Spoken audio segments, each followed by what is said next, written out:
Hi, it's me again, and if the TV licence fee itself wasn't scammy enough for you, people are using it against you to take a lot of money off you, and it's a sad situation, really. Let's have a look at this and we'll have a chat about it as always, shall we?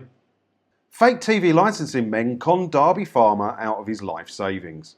It's quite a sad headline, really, isn't it? So I think we should go through it to see what happened so that we know not to fall for it ourselves. Not that any of us would, but you might know people who might. And the more you know, the better, eh?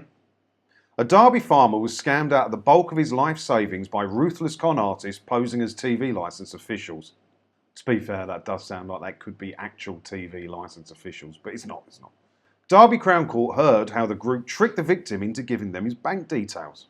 The fraudsters were then able to access his ISA savings account and transfer £20,000 from it into an account belonging to David Lloyd gym instructor Gracious Sibanda.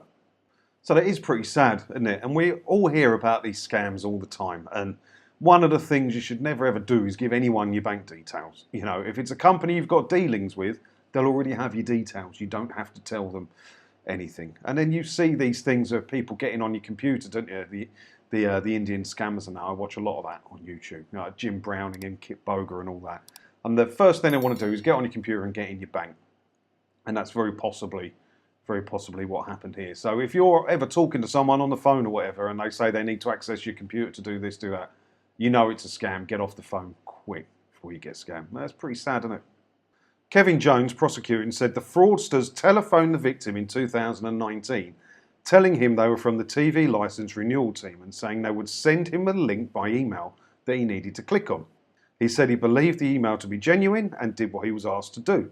But this enabled the gang to get access to the farmer's bank account and for the money to be siphoned out of his savings account and into Sibanda's.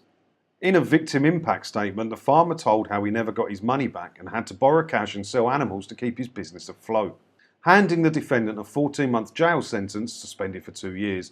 Recorder Richard Davies said the victim was effectively defrauded out of 20 grand. The farmer said the bank would not refund the £20,000 and this has had a massive impact on the farm and life in general. He and his wife have had to take out an overdraft and sell animals and wheat to keep the business going. Yeah, as I said, a sad situation, but I'm not surprised the bank didn't give him his money back. And a bit of me says, why should they? It's not their fault. They weren't the ones that were treating his bank account in an insecure manner. He did that himself. Granted, he didn't know what he was doing, but it's the price you have to pay in it. It's idiot tax. And you've got to be really careful with anything now. God, my mum in her 70s, bless her, she gets so many dodgy phone calls and dodgy emails and that.